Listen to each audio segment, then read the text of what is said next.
Истинжада биздин мазгапта көп адамдар туалетке барса, помаленьку барса, саара эле кылса деле жууш керек, алдысын, аркасын деген ойдо жүргөн бир туугандар бар экен. Андай эмес туугандар. Простатит менен оорушуп, эркектер анан аялдардагы цистит, анан дагы эмне менен ооруп жүргөндөрү миомалар менен неге шалпылдатып эле жуй берген. Помаленьку барса да жуйт, побольшому барса дагы жуйт, кургатпайт, мустак суу менен жуйт, ысык суу болбой калат. Анын баарын кереги жок, бул кыянат болуп калат. Бул да ден соолукка зыян алып келебиз. Кургак таза, ысык суу болсо, жылуу суу болсо жууп, кайра кургатып, тазалап коебуз. По-большому барсак, по-маленьку барсак, эркектик мүчөнү жууш шарт эмес. Эркектик мүчө качан жуулат? Эгер вази, мази, анан мани деген үч нерсе коюктуктар үчөө бар да.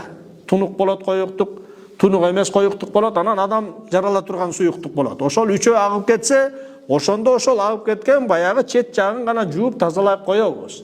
Баарын жуубайбыз. Анус аркадагы проходту дагы эгер эч кандай по-большому барбаган болсоң жууш шарт эмес. Тердеп калган болсоң да намаз окуй бересиң, по-большому барган жоксуң, тердеп турасың, окуй бересиң намаз. Биздин мазгапта ушунчалык болсо дагы дейт.